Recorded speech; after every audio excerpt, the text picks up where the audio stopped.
YouTube, Quinn Wade, coming to y'all with that basketball analysis on analysisplayground.com and on YouTube. Well, we got more free agents that signed the contract, and now we know where they are going. The Grizzlies did trade Zaire Williams. He was one of their picks that people thought that he had a lot of potential, where he had this long, lanky body and ability to be a playmaker slash scorer, but never came into realization with the Grizzlies. And the Grizzlies have too much talent. They've been doing a lot of second round picks and a lot of first round picks that they hit on and had great guys that developed and played well. That's one of the reasons why they was number 2 in the West 2 seasons prior to this one. And it's just because they've been doing a great job of talking to these guys and getting them where they need to be at and getting them where they need to be at on the court.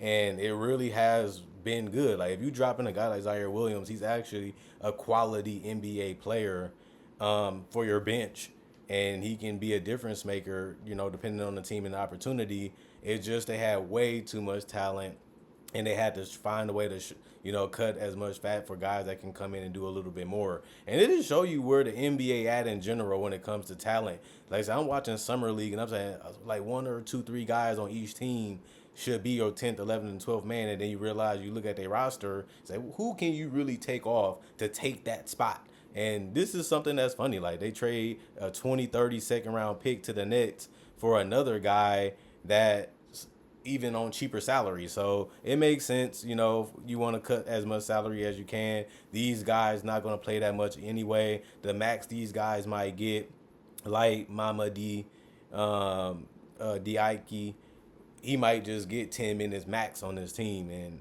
it's crazy looking at the Grizzlies after they drafted Ja Morant, how they have built such a great team already. And now they just got to stay healthy. They got to get they reps in. They got to get their, pain in a little bit. And then we can see if they can compete for a championship like they did 2 seasons ago. So this is something I like. I understand it's a business decision. It's a move you kind of had to make to avoid the tax lines and the second apron and the first apron in general. And it's also just getting rid of a guy that you just got too many type of guys already like that on your roster. And then you can just swamp it out, or even just get rid of this guy and waive him whenever you feel like it, for another guy down in the buyout area later this season for 2024, 2025. And then it makes a lot of sense even more if you can get a veteran that can play some good minutes just in case injuries or something come up, and you can get a guy that you can know for sure can get the job done. But other news is Sam Hauser and the Celtics. I'm a Celtics fan. I'm always looking at it from a Celtics perspective. What can we do to get better? And we just continue to bring back the same guys that got it done this year. And Sam Hauser was a guy that got a 4-year, $45 million extension. I think this is a good deal when you look at the longevity from Sam Hauser perspective, because he can really shoot the three. He shot 42% on 5.9 threes. He even played well in the playoffs from the 3-point line, even in the NBA Finals. And he is a 6'8" wing that got the size, got the length, got the solid rebounding ability when he plays minutes. And he's a guy that stays out the way, doesn't demand the ball, and he's always ready to shoot without hesitation because his confidence is high. And when you got guys that like to probe and penetrate, like a Jaylen Brown, like a Jason Tatum, they need somebody that they can trust that can knock down shots if they get stuck, if they can't go all the way to the rim, or if they collapse the defense early and they can make a pass. They need a deadly threat in that corner when they're on the court, and just being able to bring him in and just stay long and not give up that much size. It's just a good look for the Celtics to make this deal. But even if this doesn't work out, or the Celtics can't keep this team together, which might come down, to a couple years from now, probably one or two, then you can always be able to move this guy on this type of contract. It's an asset contract. We got a guy that's quality. Teams will love to have. Teams will love to get, even in the future, because he still be young. And it don't really hurt you keeping him on the roster because he actually showed that he can be an impactful player. So I like that. I feel like that's really good and really well done. And I feel like he's going to be a good player. I like him. I respect him. I like what he brings to the table. But in other news, we got to look at Evan Mobley, probably the biggest name today. This is a guy that has high potential for the Cleveland Cavaliers. He uses the roles rule provision because he made a defensive team, and it allows him to get paid more money for what he does on the court. I knew Evan Mobley would be special coming out that draft. He has the length, he has the size, he has the effort, and he just knows the game and understands the game on another level for his age. And once he learns how to score a little bit more, whether it's around the rim or using that length or just being stronger going up and being able to finish, and he also shot decent from three last year too, showing you that he's willing to improve and put the work in is no complaint for a guy like Evan Mobley. This is a guy that every team wants. Some people say, I wish he could play center more because he's just that good defensively. And if those are the things you're seeing and those are the things you're hearing, even by the fans and even by the media in general, that means you're on a roll. And that means you're doing great. And it's easy to see that this guy is really worth it. And he was a number 3 pick, showing you how valuable he is. And for you to be selected to the first team in all NBA defense, first team selection in 2023, that's crazy, and that was done very quick. And you just want this guy to stay healthy. He can rebound the basketball. He's great at passing too. This is a well-rounded, complete player that can be a potential stretch 4 or stretch 5 down the line. You don't really want to play with that, and you definitely don't want to give people the bad impression when he's giving you nothing but production at the highest level. Jeff Dalton, he also agreed to a two-way contract with the Philadelphia 76ers. I think that this is solid. They did decline a team option for the point guard before renounces his free agency rights for cap space. But I would say this is a solid pickup. And like when we watching this guy play, he is showing some improvement. He is showing some growth in the G League, and that's a form of decent competition to base it. And even in summer league, he played in Salt Lake City and Las Vegas. He averaging 17.3 rebounds and 5 assists. So Dalton, Jeff Dalton, I should say it like that, is very good for right now. So I like what I'm seeing out of Jeff Dalton. I like the fact that he was able to get a decent contract. It's respectable. You got to work your way up a little bit and see if you can continue to have the work ethic, and that's what they want to see. DJ Stewart, you got to give him credit. The Bulls also agreed to a two-way contract. Like I said, these are easily to correct and easily to waive, and it gives the team more control and more command over your free agency and over your career. That's the downside to these contracts. But in the last 5 games in Las Vegas, he did average 17 points, 6 assists, and 1 steal. And he did shoot efficient, 47%. That's great for a high-volume shooter, including 40% from 3. He did go undrafted out of Duke in the 2021 draft, and he's still 22 years old. So he's showing growth. He's showing improvement too. And the team likes what they see, and they wanted to give him a bigger opportunity. I just hope that he can continue to take advantage of that. Keon Johnson, a guy that played with a lot of teams already, he ended up getting a multi-year deal by the Brooklyn Nets. I feel like they had to continue after that Mikal Bridges team to fill out the roster with guys that can grow and develop with the young core that they still have and make a name for themselves playing for a team that's desperate for talent. And the 7'6'4", the 6'4" guard, saw limited minutes in G League, and that was a lot of games that he played. They saying 41 games, but he also did average 17 points, 5 rebounds, and 3 assists in the G League. And when you look at the first round pick is what he was, Keon Johnson. He's played in summer league for a little bit, and he did get you still that 16-4 and 5.8 assists in 4 games, showing you that he's consistent with his production. He knows how to score. He knows how to play his game, and there's not really much you can do from getting him to his spots and his shots, and he's knocking them down, and he's highly confident. And he did need some reps. He did need some play. I said he was one of the most rawest players when it comes to talent. He had the body. He had the size. He just didn't have the skills and the know-how coming out that draft. So I wasn't really surprised that he had to take this type of lane to keep his NBA attention high, because he has the age and he has the ability to develop. It's just how much time do you want to use on that, how much time you have, since you're still trying to win games as a team in the organization. will you take, before you give up on this guy? And multiple teams have done it, but I think he got a place in the league, and he's showing that all over. And he just got to continue to have that hunger. He got to continue to have that want to be great, just to stay in the league. It's hard because they trying to find a way to keep an eye on you and keep a chance on you while still being committed to no loyalty. And that's just the game we live in today in all sports.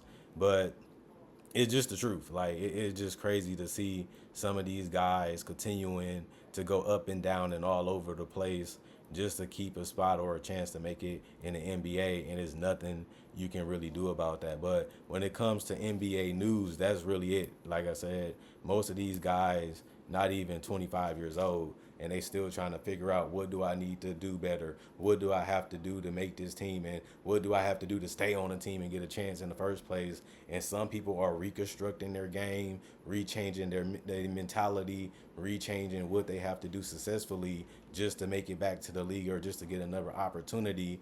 And it's just crazy. The business side of it is ugly. Some of these guys, you do get to know them personally, and you really can't let that be a factor, because you have to do what's best for the organization and the team, even if it's getting rid of a guy that you thought had the potential. When you drafting a lot of these guys, it's not always based off what you can do now, it's what you can do in the future. And a lot of people say when they start drafting that way, it's always worked that way. That's why some teams usually try to go with the buyout candidates, because we already know what you can do. We already know what you can bring to the table. And a rookie or a sophomore is ups and downs that you go throughout the season, even with your body trying to get the development to get you stronger, bigger, so you can be able to take the contact in the paint, for you to be able to have the skills to get the ball up. That takes an assistant coach, and teams that we got a whole 12 rosters.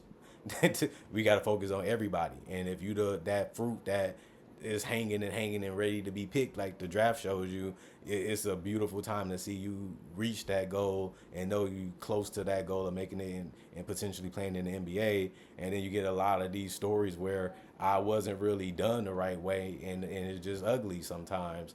But by me going to summer league for like a month, like out of all the times I went to summer league, I stayed there up there 2 weeks. Then I stayed another 2 weeks, another year, and it's only about 2 weeks anyway for Vegas, which I went to the Vegas one, not the Utah one. You see all these guys just being students of the game, just trying to learn the game, just trying to do whatever they can do just to stay in the NBA. And some of these players I'm watching, like, dang, like I just seen you and I just talked to you, or I was just sitting with you, I was just conversating with you, and to see how smart they are and how much work they put in all summer league just to get cut anyway before the training camp starts in October. It's just very cutthroat, and it's just very crazy that you can literally be winning them over. You can really be playing good, and just a little small stench or a little small stretch, you know, can ruin your whole career and keep you out of the league completely. Like I remember Mario Hazonia and all these type of guys just not able to even get to that 30, and they've been in the league. And people would say, is you only really guaranteed those 4 years, because contractually, if you is a top pick, your pick can be two-wayed a little bit, or it can be 4 years guaranteed if you reach those type of evaluations.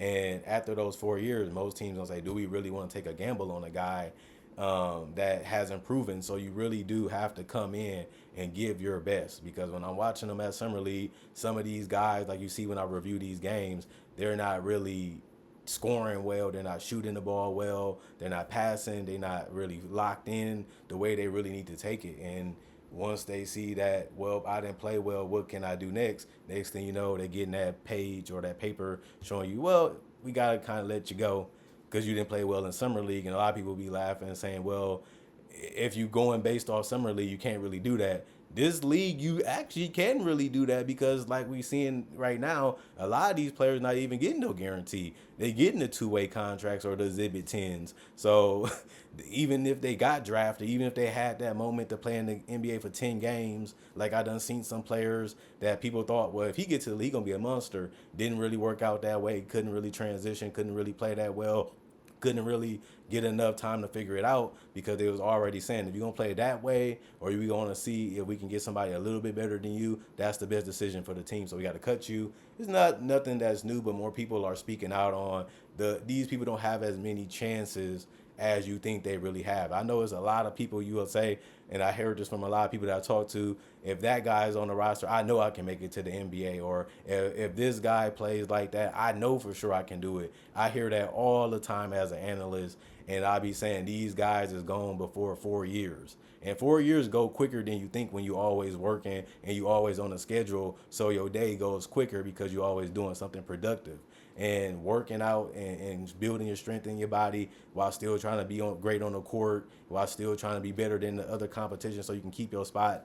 It's just crazy. Being an athlete professionally is draining. Being famous in general is draining because of the work ethic that you have to be able to make it and stay consistently making it, because they always looking for the next talent they can get to, and they always looking for an easier way for their job to be secure too. The GMs do it, the coaches do it. I'm trying to survive, I'm trying to pay bills, I'm trying to live this life too. So you got to make my job easier, and that makes the GM's job easier. That makes the organization job easier. But it's ugliness that got to go with that, because somebody got to go if things ain't going right, because everybody going to be asking questions, even the fans. We spending our hard-earned money to watch these games and to watch y'all play great basketball. What's happening? And that's the purpose of the media too. So I'm a guy that, as an analyst, I hear everything, and I'll be telling y'all as much answers as I can, even if it's in one video. But if you're going to watch this and see all these people getting contracts, is incentives, is waivables, is cuttables in those contracts too. So don't get too happy when they get these contracts, because these two-way contracts don't give you enough security. They give you a chance to possibly play in the NBA, but they don't give you security long term. That's why it might be 1 year, it might be a couple months, it might be 10 games, and then you can be waived and without a job, and now you got to go back to working the 9 to 5, possibly if you can't get a roster by November, and I would say February-ish. And if you can't do that, then you got to wait a whole time of working out and paying your own bills to try to get another opportunity. And it might send you right back to summer league where it all started. And you got to play well. You got to demand the ball. You kind of have to take some of that shine from some of them people if you want to make it in the NBA long term.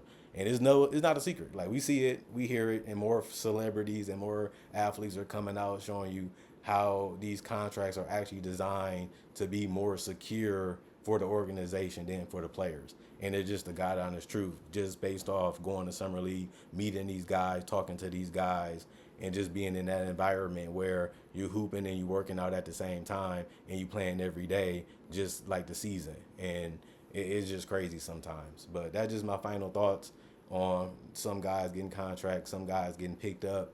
And I also wanted to say Gary Trent did get picked up by the Bucks. People ask me about that. He's a guy that can score. He's a guy that can shoot. He can be a Malik Beasley type of player, just like DeLon Wright. You need depth at that position because you need guys that can help you win games, guys that can give you floor spacing. Obviously, Dame is a shooter. Middleton is a guy that can shoot and stretch the floor. And you just want as many guys that can defend and score and give you spot minutes. Like, it's better than a Grayson Allen or a Pat Connaughton because they're more mobile, they're more athletic, they're more jumpy, they're more higher upside when it comes to offense than some of these guys that the Bucks been bringing in the last couple years at the 2 position and at the 3 position. And I feel like they needed something like Gary Trent Jr. to give them a little bit more athleticism, a little bit more higher ceiling offensively than the other guys that they brought in. I feel like DeLon Wright is the same. Like, he can get a little streaky, and with Giannis and with Dame and with Chris Middleton and Brook Lopez, you don't really have to do too much because they can compensate for all that scoring. But the Bucks are getting older, and that hits your durability, and you just can't produce the way you used to produce like you used to. And it's good to see them bringing in younger guys that can really, start some scoring bursts and really help them, balance out what Giannis has to do, because you don't want to wear him out too much, even though he is still young, because you don't want your franchise player to go down with a major injury, and then you're stuck with that contract, the ugly side of it, and you're just stuck, mediocre when they was just a championship team in 21. That's only 3 years from now, and nobody really even mentions the Bucks as contenders no more. And I think that this could actually help them speed that train of thought back. Well, the Bucks got everything they need to be competitive. they can beat anybody in the league. They usually do lose to Boston. I usually go to those playoff games, and they usually lose to Boston anyway. So they ain't had to play Boston this year. They got put out in the first round in the last 2 years, and they just had to change some things up minorly. They got a hit to the coach too, losing Mike Budenholzer for Doc Rivers, but he's just going to demand them to play defense, demand them to play hard, and just execute the offense to the best of their ability. They got a lot of shot makers and a lot of shot creators, and I think Gary Trent can do that too. He don't need to just have the ball and catch and shoot. He can do a lot of stuff off the dribble, and he can create his own shot. And I feel like they definitely needed to have the two guard position besides just a guy that can shoot a three and play defense. You got to get the best team that you can have on the court every single night. And that's what the whole purpose of them getting the reps up and them getting the massages and all that stuff and the stretches before the game. We need you at our best for us to feel that we can win a championship. And that's the purpose of why everybody go to the trade deadline. We know but for sure what's happening and what ain't happening and what can happen and what we can get done just based off the results that we see each and every night that these guys clock in to be NBA players.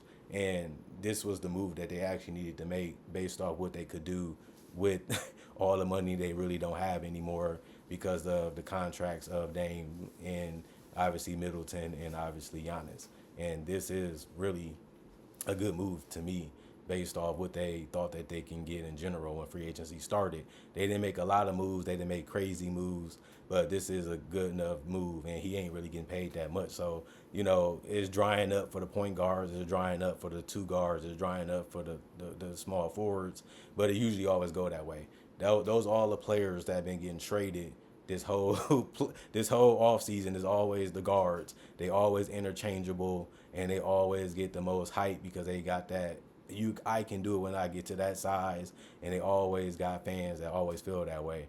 Since he's that size, I can do it, or I want to go to the league. And then you get a Keon Johnson, or you get a DeJounte Murray, you get a Alex Caruso, or you get the Chris Dunn, and that's just how it goes. When it comes to guards, you always think you can do it until you see how hard it really is to make shots, to make layups, make dunks on NBA type of defense, and it's just crazy to see that mythology still exists, even though you see it in high school or you see it in college. Some of these guys drop off drastically, and that's not even the summer league competition. That's a little higher up compared to college, and these people numbers have go down. Like I'm seeing teams where they only shooting 30%, 38% from the field as a team, and like 25, 30% as a team from the three-point line, and that's below average, from NBA, because they call it NBA Summer League.